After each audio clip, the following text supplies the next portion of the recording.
the steel names are offering incredible risk reward. It's incredible because it's either mathematically the companies cannot make the amount of money they're making and stay at the valuations they're at. And if the street has it wrong that it isn't the end of the steel of this, it's not going to be this steel Armageddon, then these stocks are going to explode. I mean, not I'm not talking about up to $3. I'm talking about doubling, tripling in a few months. Okay. And if you have one of these things like a Wall Street Bets type name and they get crazy on it, it can go up tremendously. So I think they offer incredible risk reward. You can buy the Octobers, the August, even July 23rds. For earnings, you have Steel, STLD coming up next week on the 19th, Cleveland Cliffs on the 22nd, and also Steel on the 22nd. They're buying Steel calls. We can take a look at. They're buying CLF calls. They're buying Steel calls. The Steel calls. Share screen real quick as well. Yep, they're buying the August. Where were we here? The August 25s. You could see them picking up here. It just across the board. July 16th. They were buying upside. I just think that these things, when they go, they're going to go in a very big way. When the street finally says, okay, fine, these steel prices are not coming down the way. The thought is that if you look at lumber, we talked about this last week. If you look at lumber will go straight down. It has gone straight down, and everybody's saying steel's next, but the end customer is not the same. For lumber, it's more the end customer is people buying homes, the average person. For steel, the end customer is governments, and the U.S. government in particular, who's going to launch this infrastructure bill.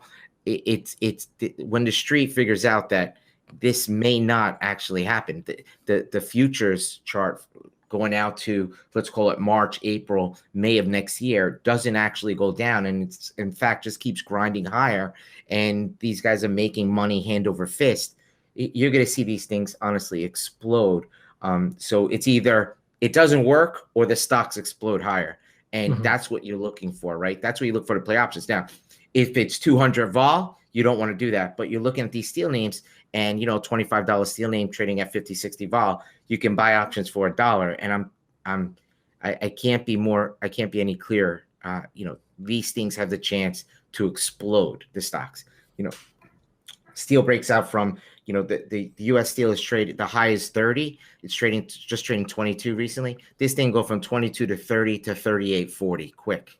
Okay, in steel. Same thing with CLF. These could be very, very quick moves. We don't know when the market's going to make that decision. That's part of the problem. Okay, we need an infrastructure bill first, and then we just need sentiment to say, you know what?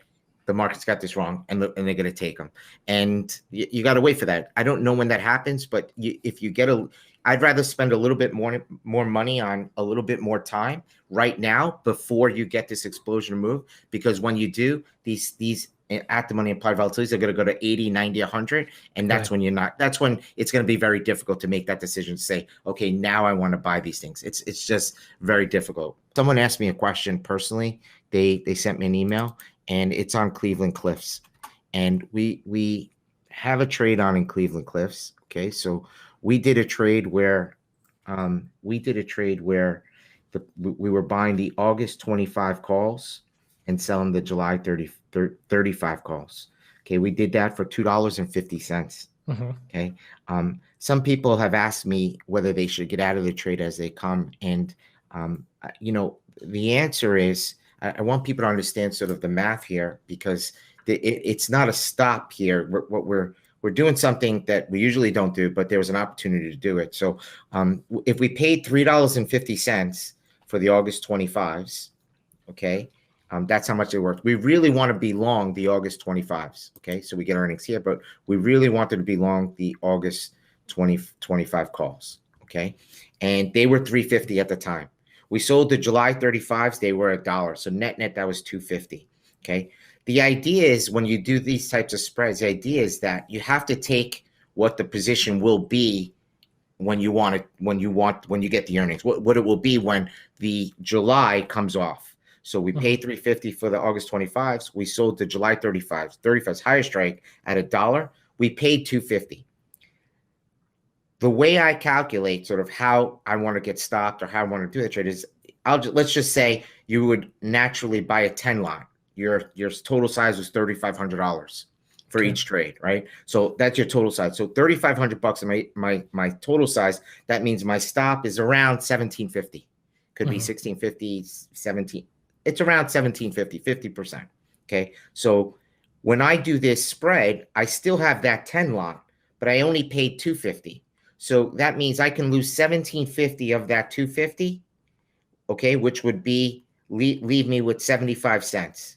So as long as the August 25s don't go below 75 cents, then you're good. You could just sit on it. You're going to collect the dollar that you got in the July 35s, and you're in the trade. And you do that because you have given in that trade. You think about it. You got to think about it logically. You have given up the upside, and because you gave up the upside, you are now in a trade, which is really $3.50, but you only paid $2.50, and you're allowed to lose $17.50.